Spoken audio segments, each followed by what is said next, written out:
6show.youtube channel එකට ඔයාලා වාතරේ පිළිගන්නවා. හයි ශ්‍රේණියේ පෙරදිග සංගීතයේ කෙටිසටහන් දෙවෙනි කොටස විදියට තමයි අපි මේ වීඩියෝ එක ඔයාලට අරන් එන්නේ. කලින් වීඩියෝ එකේ කිව්වා වගේම මම මේ ස්ක්‍රීන් එකේ දාන හැම දෙයක්ම ඔයාලගේ කෙටිසටහනට ඔයාලා ලියා ගන්න ඕනේ. එහෙනම් අපි යන් අපේ වීඩියෝ එකට. අද අපි ඔයාලට කියලා දෙන්න හදන්නේ ශ්වසන අභ්‍යාස ගැන. ඇත්තටම මේක ප්‍රායෝගික අභ්‍යාසයක්. හැබැයි ඔයාලගේ ප්‍රශ්න පත්‍රයට මේකෙන් අනිවාර්යෙන් ප්‍රශ්නයක් එන්න ඉඩ තියෙනවා.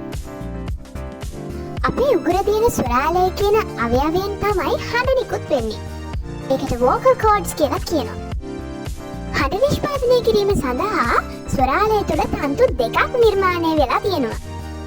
ඒකට තමයි ස්වර තන්තු කියලා කියන්නේ. ස්වරාලය තුළින් අපේ හුස්ම ගමන් කිරීමෙන් ස්වර තන්තු කම්පණය වෙනවා. එතකොට තමයි කටහඬ නිකුත් වෙන්නේ. ඉතින් මේ තමයි ඔයාගේ පළවෙනි ශ්වසන අභ්‍යාසය. මුලින්ම මේ ශ්වසන අභ්‍යාසය ප්‍රායෝගිකව කරලා ඔයාලා පස්සේ සටහන ලියා ගන්න. මුලින්ම ඔයාලා සැහැල්ලු ඇඳුමක් ඇඳ ගන්න ඕනේ. ඊට පස්සේ කෙලින් හිටගෙන පෙනහළු ඇතුලේ තියෙන හුස්ම ෂ් ගාලා පිට කරන්න ඕනේ.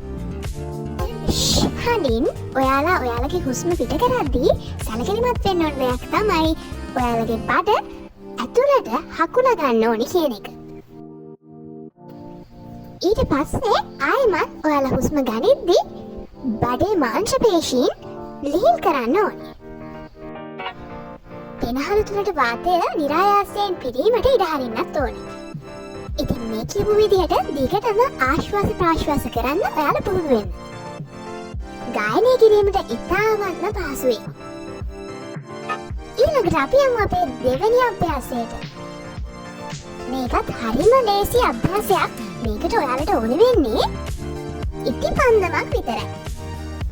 මුලින්ම ඔයාලා ඉටිපන්දම දල්වා ගන්න ඕනේ. ඊට පස්සේ මුඛයේ සිට අඟල් 6ක පමණ දුරේ ඉටිපන්දම රඳවා ගන්නත් ඕනේ. ඊට පස්සේ ඉටිපන්දම් දැල්ල නොනිවෙනසේ දීර්ඝ වේලාවක් ඉටිපන්දම් දැල්ලට පිඹීමට හැකි වෙන තෙක් පුහුණු වෙන්න ඕනේ. ඉතින් මම දැන් මේ ස්ක්‍රීන් එකේ දාන දේවල් ඔයාලගේ කෙටිසටහනට ඔයාලා අනිවාර්යෙන්ම ලියා ගන්න ඕනේ. අද වීඩියෝ එක ගැන ඔයාලට මොකද හිතෙන්නේ කියලා පහලින් කමෙන්ට් එකක් දාගෙන යන්න. එහෙනම් අද ඉවරයි. ඊයෙන් එන්නම්. ආයිත් අලුත් වීඩියෝ එකකින් ආපහු හම්බ වෙමු.